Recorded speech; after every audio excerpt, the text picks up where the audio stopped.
Hi guys, welcome back to The Dog That Saved Me. Today we're talking about hashtag Ableds are weird.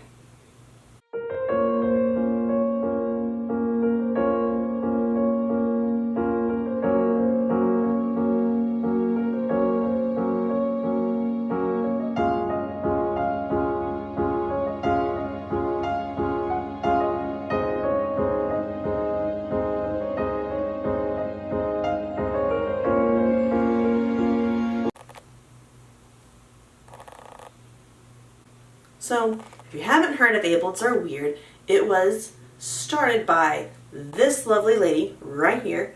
I'm not going to try and pronounce her name because honestly I'm going to completely butcher it, but she's the one who started it.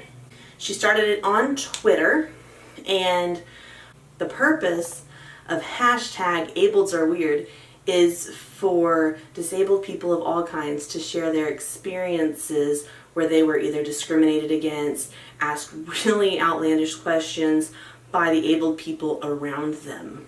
And yes, it's abled people, not just able body, but I'll get to that here in a little bit. So I've scoured the internet trying to find the largest variety of disabilities to cover in this Ableds are weird episode here. Dear general public, don't use the accessible stalls as your personal phone booth, changing room, etc. Sincerely, disabled person who has to pee.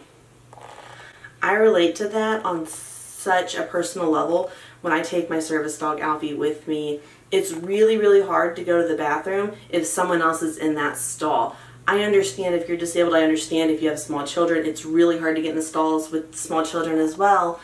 But if you're just going in there because you like it because it's a bigger stall than the others, I'm sorry, but I do need that stall. I've been in situations where people have been in the stall, the large disabled stall, for no reason other than it was open and they felt like they wanted to use it. Had somebody tried to pray for me for the first time today, somebody shouted at me, "God will cure your blindness, let me pray for him to cure you." Hashtag Cane Adventures. So, since it says Cane Adventures, it's obviously someone who's not blind and was mistaken for a blind person by this person. Now, I mean, it's a nice gesture that they want to pray for you, but please don't assume that they're blind when they're not. Someone once told me that I looked healthy for someone who's been disabled from birth. Ouch. That's really rude, really inconsiderate of the person who said you look healthy. Just because you're disabled doesn't mean that you're not healthy in other areas. Just like I'm physically able, but I'm not mentally healthy. So, again, inconsiderate of them to judge. I know of 2 classes where students at a local university were told to take a leave of absence because they were epileptic. University wants them to wait until they are cured of disability. And the stress of being kicked out won't make the seizures worse? Question mark. Epilepsy really isn't something you can be cured of. There are different medications and treatments that can help make it better, but that's usually something people have for all of their lives. So to tell someone that they should take a leave of absence until their seizures are better is pretty much just telling someone that they shouldn't even try to attend college. And that's really sad because they could be very intelligent and able people in that sense and just have epilepsy. And someone just took a picture of us, service dog and I. Can't people have the basic human decency to ask before taking pictures? Disabled people and their equipment aren't here for your entertainment. Amen to that. We're not. Our dogs, yeah, dogs are cute, but like I've said before, they're our medical equipment, they're here for us, we're not here to entertain you, and neither are our dogs.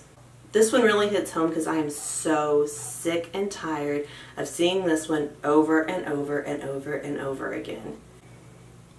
If I see that damned deaf puppy, obviously, learn sign language from a deaf owner story one more time, ...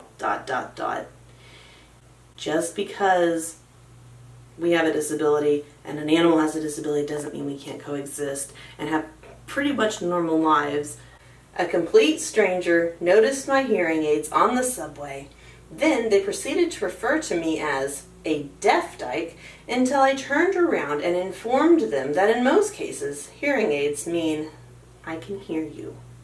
Ouch. Probably a good idea to be considerate of what you're saying to people. I mean, that's incredibly rude in and of itself, no matter if they're deaf or not. Wow, this next image really takes accessibility needs to a whole nother level, pun intended. My friend just texted this to me, and y'all wonder why we created the hashtag Ableds are weird tag. This is not accessibility. This is a deadly accident waiting to happen. Yeah, if I were in a wheelchair, I would not be attempting that. Not any day of my life would I want to attempt that. What's the dumbest cure someone has ever suggested to you for me? Mine has to be an exorcism to expel the demon that was making me feel weak. I kid you not. Wow. That's all I'm going to say about that one. Wow. Abled person. Everyone can do that. You just don't want to because you're lazy. Like it's not that hard. LOL. Me. Autistic, chronically ill, and disabled. Yeah, that picture sums it up quite nicely. And this last one's more of a public service announcement as to why it's called Ableds. So let me read it and I'll tell you all about it. To the abled folks out there correcting the language in this hashtag to able-bodied, the hashtag is abled for a reason. Not all disabilities are physical. You can be able-bodied and still be disabled as heck. Very true. Very true. So my main purpose of this video is to help educate you guys and to help spread awareness on disability in general, not just disabilities that require the assistance of a service dog. This is not to shame people or to tell people not even to talk to disabled people, but if you're going to go out of your way to make a rude or derogatory statement to them, please don't. And if you're going to ask them a question, think before you speak. That's all I've got for you guys today. I love you. I'll see you next time.